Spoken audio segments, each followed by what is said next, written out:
大家好，我是美国健康健美生活的 Jane，今天是2020年6月13号，星期六。今天我想跟大家聊一下关于运动能不能够影响我们的免疫力，这个一定是大家非常关心的一个话题。尤其是面对我们当前的公共卫生事件，如果能够降低我们病毒感染的风险，那当然就是最好的了。降低病毒感染的风险有好几个方面我们要做到。第一个就是要防护，比如说外出的时候要戴口罩，还有呢，经常要好好洗手和用这种擦手的酒精。还有呢，就是要有及时的检测和隔离。比如我上个星期三看了一个病人，后来他就被发现是有这个病毒感染。非常幸运，因为我们有非常严格的穿保护服的一个要求，所以我当时口罩啊防护服都穿得很好，也没有症状，所以并不需要检测。这个病人他也没有症状啊，他是要在去医院做一个检查之前必须按医院的规定3天之内做这个病毒检查，所以他被意外的查出来是阳性。我也给他打电话，他感觉很好，我给他提了一些让他注意的事项，所以很快他2周自我隔离的时间也就会过去了而我也一直没有症状，希望大家放心。还有呢，比较重要的就是要有治疗措施，最好是有防护措施，比如是疫苗。这个病毒的疫苗是我们大家都非常期待的。最后一点也是最重要的一点，就是怎么样能够提高我们个人的防疫力呢？这样不就是能够刀枪不入，能够最终的防御这个病毒呢？这个我也有一些我个人的经验经历和大家分享。比如呢，我其实从2012年甚至更往前，至少是2012年的时候，就记得经常是春天的时候我得一次感冒。可能就是一般的感冒或者是流感，在那之后呢，就绵延数月，不断的这种干咳、清咳，还是挺难受的。所以2014年的时候呢，我就去找了专家，做了 X 光，也看了。当时他给我开了这个叫 Singular，是一个抗过敏的药。我随随便便吃了吃，也没有特别大的效果，还是每年到夏天的时候都有这个毛病。所以呢，2016年的时候我就去看了免疫科的专家，他给我开了这种喷雾剂。然后当时第一次开的这个叫 Advair，不是特别有效，所以又过了2天，我又去随诊看了这个免疫科这个诊所另外一个大夫，他给我换成了现在这个叫做 QVAR 这个呢当时就非常管用了，一天用2个 puff，然后用2次，效果就比较好了，甚至当时还有1个星期用了一个短暂的口服的激素。所以呢，这就说明我这种叫做 reactive airway disease，实际上是有一点点哮喘。当时我并没有被完全确诊为是哮喘，所以这个情况经常是诱发于感染，然后也有一个自身免疫的一个问题。所以我自然就希望把这个情况能够有很好的解决了。去年夏天呢，我没有去看医生，因为我就已经有这个药自己用，时间不是很长就还算是比较轻的一个夏天。今年呢，我突然发现有一天也是突然觉得，哎，这个有大半年多没有咳嗽了，突然上个月有一点点咳嗽，然后呢也吃了一些过敏药，也用了1、2次这个药就好了。去上个月还有一个诱发因素，就是我们家新来了一个小猫咪，现在这个月6月份就一点也没有咳嗽的症状了。大家实际上可以能够知道，如果有咳嗽症状的时候，说话有的时候就气比较短，说话声音比较轻，但是这个月就没有这些情况。所以我就在想，那是不是因为今年运动的原因，运动包治百病把我这个能够要生病，然后有这个过敏性咳嗽的这个问题也解决了呢？至少是今年到现在为止，这个过去个冬天、秋天，我还没有感冒或者流感的症状。如果要有的话，今年就是要在家待2个星期的了。所以我就做了一些literature review，就是到各个文献去学习。以前呢，我作为一个医生，如果是病人提出一个个人的经历的话，我经常觉得很难以回答，因为作为医生，我们比较注重统计数据，比如说这个药有80%的可能性能够有一个好的作用，然后这个药有10%的可能性造成一种副作用。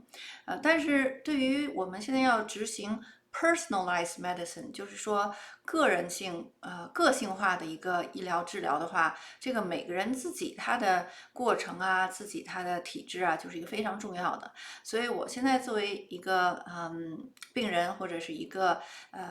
个人，我就对自己的这个经历非常关注，也把它很好的记录下来，同时和这个医学数据来结合。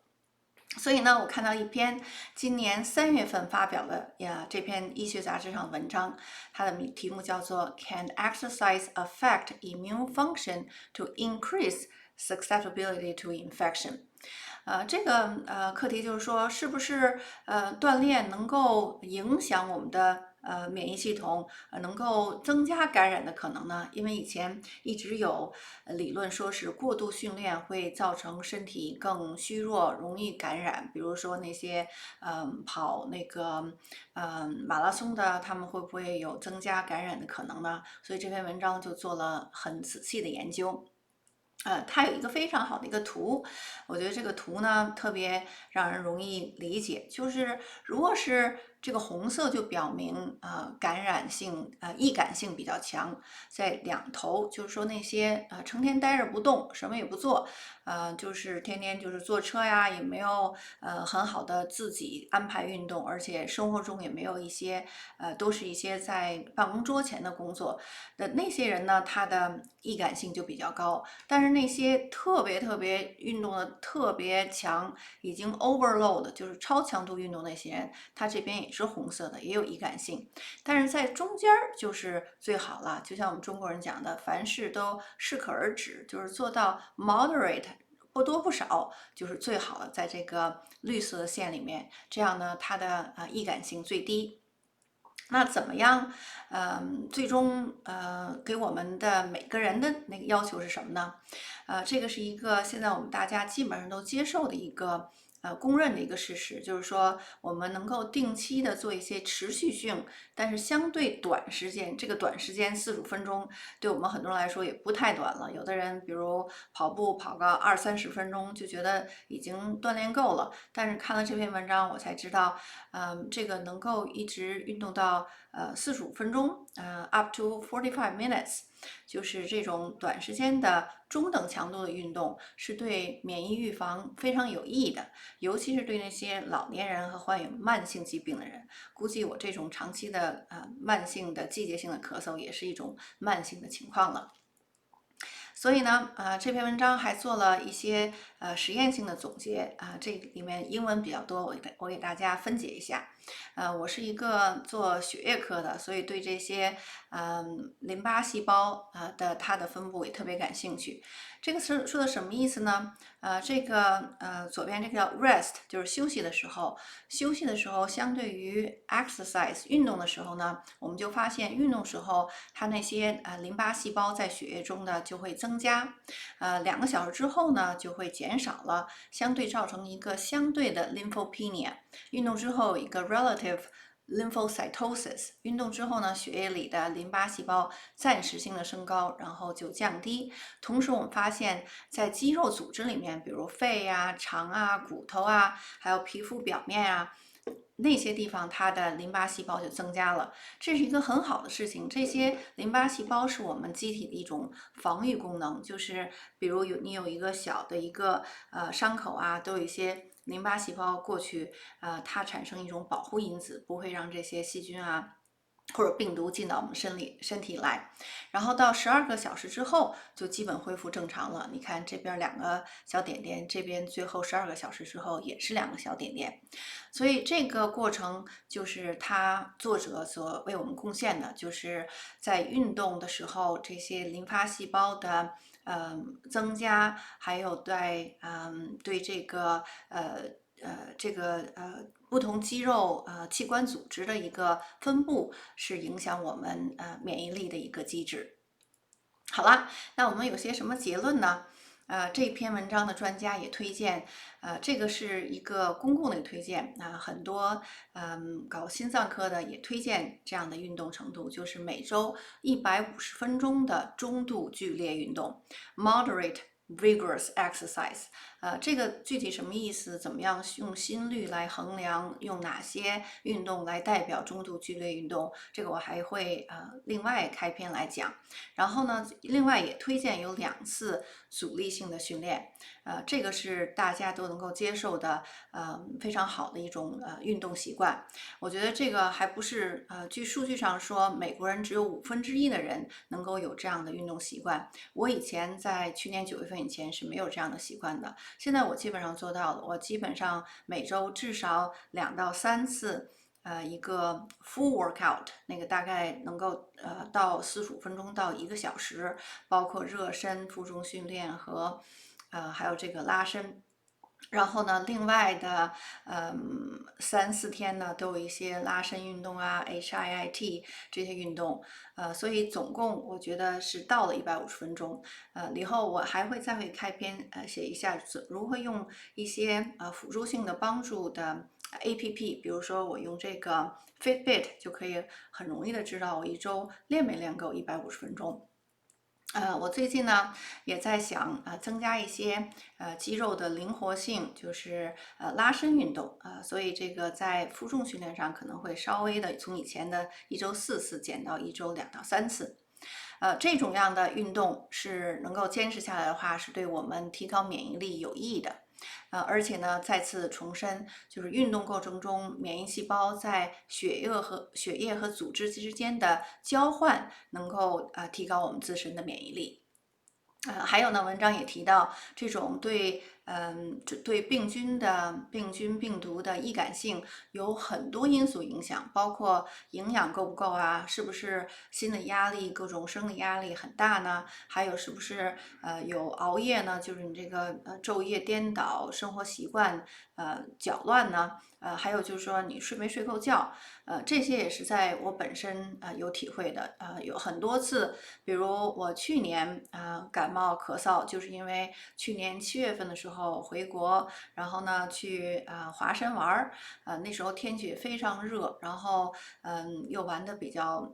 太嗨了，所以呢那个回来之后就有一种感冒的症状，就绵延数月的咳嗽。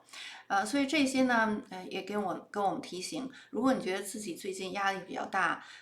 尤其是多方面的压力，比如说工作上有压力，家庭上有压力，或者是说经济上有压力，这个时候呢，运动本身也是一种压力，比如说做负重训练啊，或者是心肺训练呢，也是一种压力。只有在适当我们身体能够承受的情况下，这对我们身体是有意义的。如果超过了我们身体的负荷量的话，那对身体也是有害的。这个对每个人是不一样的。比如有的人，他练习长跑，每周都跑20-30迈，他现在想要冲刺到40迈，那就对他是一个挑战。比如你是一个运动的小白，那你每周要是能够跑个10迈、15迈，就对你来说是很大的挑战了。所以要根据自己的情况来调整。还有一个结论呢，也是从这篇文章里学到的，特别重要的就是这个又回到我自己个人的一个创作，就是说要用快乐驱动。什么意思呢？你要用做自己喜欢的运动和自己喜欢的方式去运动。因为这个文章里发现，强迫性的运动，比如说你觉得我就一周要去做4次的负重训练，那样你心里有抵触的情绪，和那种自愿运动相比起来，你心里的这个压力是能够导致免疫失调的一个原因，而并不是本身这个运动对你的身体产生了免疫失调。对吧？所以这个就是说，比如你这一天觉得，这个负重训练，比如像我现在觉得负重训练有一点儿，做到了，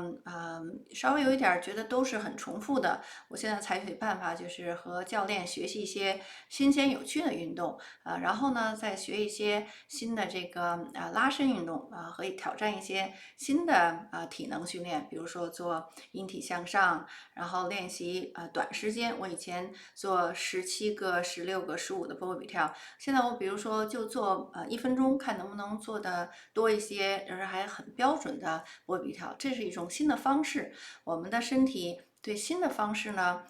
它第一不适应，但是也产生新鲜感，是一种我自身感觉是一种非常好的一种调节。好啦，今天说了不少啦，大家如果有什么问题，希望在下面留言，谢谢大家和我一起分享，下次再见，拜拜。